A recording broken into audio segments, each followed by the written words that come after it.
ఈరోజు యూదులే కాదు, నువ్వు కానీ నేను కానీ దేని యందు నిలిచి ఉండాలంటే దేవుని మాట యందు నిలిచి ఉండాలి. హల్లెలూయా. నా సత్యమందు మీరు నిలిచిన వారైతే నిజముగా నాకేమై ఉంటారు? శిష్యులై ఉంటారు. అదే విధముగా సత్యము గ్రహించెదరు. అప్పుడు సత్యము మిమ్మల్ని ఏం చేస్తుందంట? స్వతంత్రులుగా చేస్తుంది. ఈ స్వతంత్రత మనల్ని ఎక్కడికి తీసుకెళ్తుంది అంటే, చూడండి, లోకం నుంచి విడిపించింది ఈ రోజు మనల్ని. అదే ఈ స్వతంత్రత ఎక్కడికి తీసుకెళ్తుంది అంటే, మనకు జీవం, నిత్య జీవమునిచ్చి పరలోక రాజ్యములకు తీసుకెళ్తుంది. హల్లెలూయా. అయితే మనం జ్ఞాపకం చేసుకోవాల్సింది ఏంటంటే, చూడండి, వారు అంటూ ఉన్నారు ఏమనంటే, వారు మేము అబ్రహాము సంతానము, మేము ఎన్నడూను ఎవనికి దాసులై ఉండలేదే, మీరు స్వతంత్రులుగా చేయబడదురని ఎలా చెప్పుచున్నారని ఆయన తండ్రి. ఇక్కడ వీళ్ళకి సందేహము, ఈ అబ్రహామును పుట్టించింది కూడా దేవుడే, కాకపోతే వీళ్ళు ఎక్కడున్నారంటే ధర్మశాస్త్రమును ఫాలో అవుతున్నారు.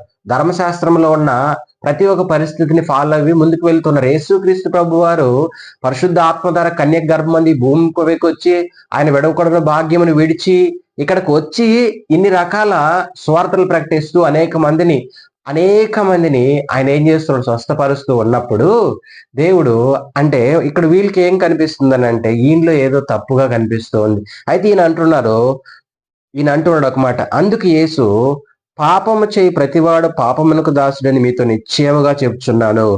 దాసుడు ఎల్లప్పుడూ ఇంటిలో నివాసం చేయడు, కుమారుడు ఎల్లప్పుడూ నివాసము చేస్తాడు. హల్లెలూయా.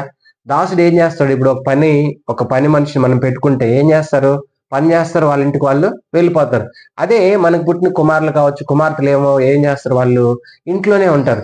అయితే ఈ కుమారుడు ఎందుకు ఈ భూమిపైకి వచ్చాడంటే, లోకమును రక్షించుట కొరకు, లోకములో ఉన్న ప్రతి పాపిని పరలోకం వైపు నడిపించుటకు నజరేయుడైన యేసు క్రీస్తు ప్రభు వారు ఈ భూమిపైకి వచ్చారు. అయితే మనం జ్ఞాపకం చేసుకుంటే ఇక్కడ వీళ్ళు, అప్పుడు సత్యము మిమ్మల్ని ఏం చేస్తుందంటూ ఉన్నాడు?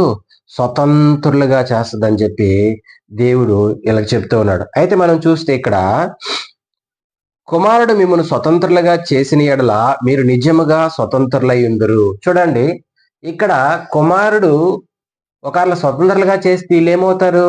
నిజముగా స్వతంత్రులు అవుతారు.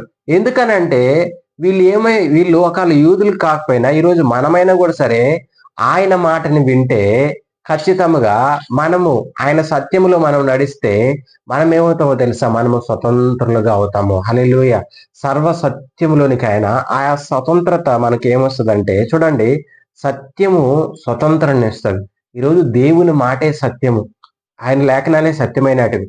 ఆయన లేఖనాలు మన జీవితంలో ఏం చేస్తున్నాయంటే స్వతంత్రత లేక నడిపిస్తూ ఉన్నాయి. ఒకానొక దినమున బానిసత్వంలో ఉన్నాము, ఒకానొక దినమున లోకంలో ఉన్నాము, ఒకానొక దినమున చీకట్లో ఉన్నాము. కానీ దేవుని మాటలు ఈరోజు మనల్ని దైవికమైన జీవితంలోనికి, దైవ అన్వేషణలోకి, ఆత్మీయతలోకి ఈ దేవుని మాటలు మనల్ని నడిపిస్తూ ఉన్నాయి. అయితే మనం జ్ఞాపకం చేసుకోవాల్సింది ఏంటి అంటే, ఇదే గలతీయులకు రాసిన పత్రిక 5వ అధ్యాయం 13వ వచనం ఒకసారి మనం చదివితే, సహోదరులారా, మీరు స్వతంత్రులుగా ఉండుటకు పిలువబడితిరి. అయితే ఒక మాట, ఆ స్వతంత్రమును శరీర క్రియలకు హేతువు చేసుకొనక ప్రేమ కలిగిన వారే ఒకడికొకడు ఏమై ఉండాలి? దాసులై ఉండు అని అంటూ ఉన్నాడు. హల్లెలూయా. సహోదరులారు, ఇప్పుడు మీరు ఏమైనారు? స్వతంత్రులుగా వచ్చారు. మీకు ఈ స్వతంత్రం ఎక్కడి నుంచి వచ్చింది? యేసుక్రీస్తు ప్రభు వారు సిలువలో మరణించి తిరిగి లేస్తే గానీ, రక్తం చిందిస్తే గానీ మనకి ఏం రాలేదు? ఈరోజు ఆ స్వతంత్రత అనేది రాలేదు. అయితే మీకు ఈ స్వతంత్రత వచ్చింది. గలతీలో ఉన్న సంఘం చెప్తున్నాడు అపోస్తలుడైన పౌలు. అయితే మీరందరూ పిలువబడ్డారు స్వతంత్రులుగా ఉండటకు. అయితే ఒక మాట, ఆ స్వతంత్రమును శరీర క్రియలకు హేతువు చేసుకొనక ప్రేమ కలిగిన వారై ఒకరినొకడు దాసులై ఉండు. ఏం చేయాలంట? ప్రేమ కలిగిన వారై ఒకరికొకడు దాసులై ఉండు అని అంటూ ఉన్నాడు. మనం జ్ఞాపకం చేసుకోవాల్సింది ఏంటంటే, అదే విధంగా నిన్ను వల్ల నీ పొరుగు వారిని కూడా ప్రేమించు అని చెప్పి ఇక్కడ అపోస్తలుడైన పౌలు గలతీలో ఉన్న సంఘమునకు చెప్తూ ఉన్నాడు. అయితే స్వతంత్రం వచ్చింది కదా, మనం ఇష్టం వచ్చినట్టు మనం జీవిస్తామని అంటే అవదు. ఈ స్వతంత్రము నీకు అంత ఈజీగా రాలేదు.